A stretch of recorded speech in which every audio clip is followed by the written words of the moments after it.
A 30 años de la muerte de Carlos Menem Jr., habla el juez del caso, tuvo un accidente, lo demás es folclore argentino. Carlos Villafuerte Russo, 71, tomó el expediente en febrero de 1996, tras jurar como juez federal de San Nicolás.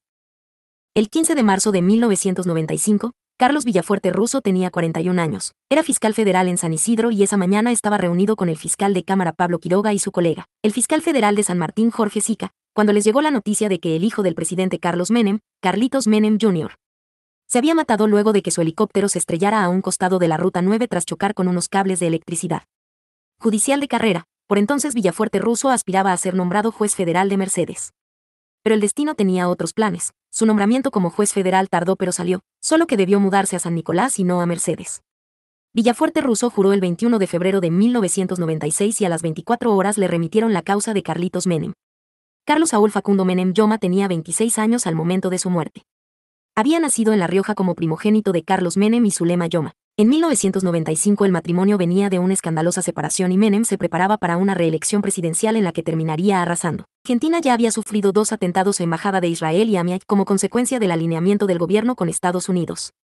En ese contexto, el helicóptero de Carlitos Jr. se estrelló camino a Rosario. Silvio Oltra, 37, murió al instante. El hijo del presidente, poco después, en el hospital. Tanto el juez Villafuerte Russo como el fiscal Matías Di Lello están convencidos de que fue un accidente. Pero Zulema Joma, a través de la Comisión Interamericana de Derechos Humanos, ha logrado sacar la causa del archivo. Está abierta, aunque parada.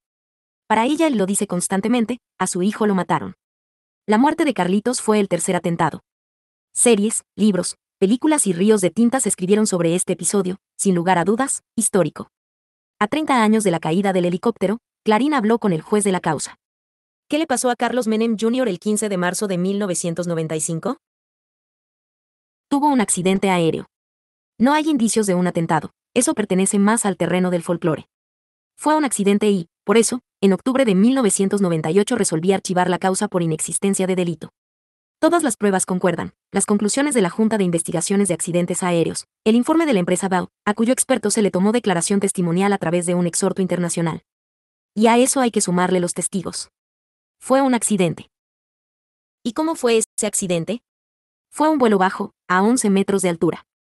Los cables de electricidad que estaban perpendiculares a la Ruta 9, que cruzaban ambas manos, golpearon en el rotor principal, en las barras del rotor principal. Eso desestabilizó el aparato y se provocó la caída. Golpeó la primera vez contra el suelo y después se corrió unos metros más. ¿Fue imprudencia del piloto ir tan bajo? La querella siempre habló de disparos. Tengo entendido que hubo un dictamen previo de la Junta de Investigaciones que fue presentado al entonces presidente Carlos Menem y que no le conformó porque hablaba de vuelo temerario. Después eso se modificó y, bueno, pusieron solamente a muy baja altura. Eso coincide con unos 39 testimonios de personas que lo vieron pasar en dirección Buenos Aires-Rosario. Recuerdo el testimonio de un matrimonio. Se sorprendieron porque tenían al helicóptero prácticamente arriba del vehículo que conducían. ¿Nadie escuchó tiros? Los peritos de la querella hablan de disparos o de detonaciones, pero ningún testigo habló de detonaciones como provenientes de disparos de armas de fuego. Se escuchó, sí, la detonación de la explosión del corte de los cables. Hoy en día todavía siguen empalmados, unidos. Cada vez que paso por allí instintivamente miro hacia arriba. ¿Qué explicación le encuentra a la muerte de 14 testigos? No existió eso. No hubo testigos que murieran misteriosamente. En la mayoría de esos casos, los testigos murieron por el transcurso del tiempo, por distintas enfermedades, por accidentes, y hubo 2 casos que no tenían vinculación directa con esta causa. Acá hubo interferencias, con testigos que iban apareciendo. La misma querella aportaba testigos que ya habían hablado con ellos. Algunos aparecían con carpetas con recortes periodísticos y decían que tenían esclarecida la muerte de Carlitos Menem. Algunos se presentaron como ex-SAI. Uno dijo que habían adulterado el altímetro del helicóptero, pero a esa altura el piloto se maneja en forma visual.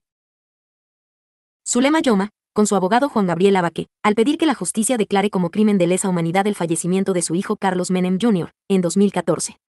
Para usted fue un accidente, archivó la causa en 1998, pero entonces, ¿por qué sigue abierta? Hubo varios pedidos de la Comisión Interamericana de Derechos Humanos, el trámite está todavía pendiente. La causa pasó por todas las instancias de la República Argentina, la Cámara Federal de Rosario, la Cámara Nacional de Casación. Ya la han visto más de 12 jueces. Incluso a la Corte y la Corte no aceptó el recurso extraordinario de la querella y quedó firme el archivo. Zulema Joma dudaba que fueran los restos de su hijo, que lo habían cambiado para ocultar disparos, según recuerdo. En la primera autopsia, se descartó totalmente en la presencia de disparos. Incluso la descartaron los médicos que fueron los primeros que atendieron a la víctima en el Hospital San Felipe de San Nicolás. La segunda autopsia la pidió la Comisión Interamericana de Derechos Humanos. Ahí se cotejaron los restos óseos que estaban reservados de la primera autopsia con los que se obtuvieron en la segunda autopsia y se determinó que se trataba de la misma persona. ¿En algún momento dudó de que fuera un accidente? Yo hoy sigo siendo juez de esa causa y estoy abierto a cualquier hipótesis, pero todo lo que hemos analizado hasta ahora comprueba que fue un accidente. No hubo delito. ¿Carlitos estaba amenazado? Tengo entendido que había llegado una carta, que aportó la querella. No recuerdo si fue en el año 1994 o a principios del 95 que advertía que podía tener algún atentado el presidente o algún miembro de su familia. Eso fue evaluado por las autoridades como algo no llamativo. Es decir, no sé qué medidas habrán tomado, pero Carlitos tenía su custodia que lo seguía a todos lados. ¿Y qué pasó ese día con la custodia? La custodia iba por tierra. Iban en 2 vehículos. Pincharon una goma en el kilómetro 191, eso está comprobado. La misma custodia vio pasar el helicóptero a baja altura.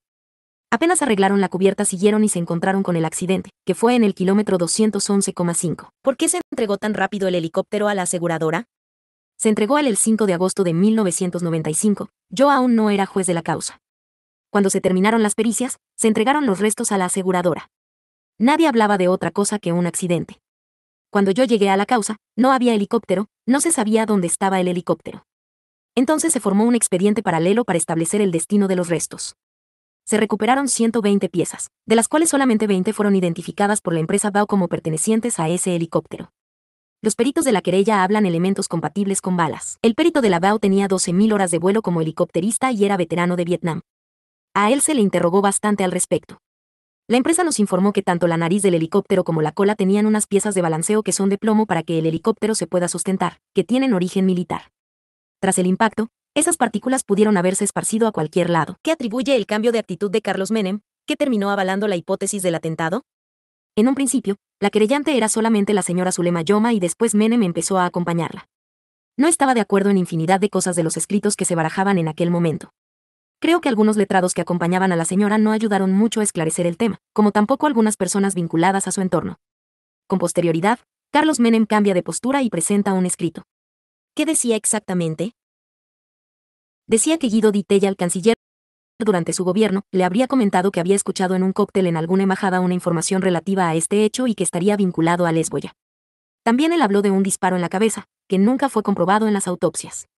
Eso provocó también una variedad de testimonios nuevos de todas las agencias de inteligencia, informes de todas las embajadas. Comparecieron como testigos de exministros, jefes de la SAID, jefes policiales, de gendarmería, prefectura, fuerza aérea y demás. Y ninguno aportó absolutamente nada. ¿Y que Carlos Menem cambió de postura para mantener cierta armonía familiar? No sabría qué decirle. En un momento, decidió apoyar a la querellante en todos los términos. Cuando en 2016 fuimos al Senado a tomarle declaración, el fiscal Di Lello le hizo notar sus contradicciones. Él se remitió al escrito que había presentado, donde refería a este dato informativo que recogió del canciller Di Tella. Di Tella había muerto ya en 2001. Imposible de contrastar con la fuente original, sí.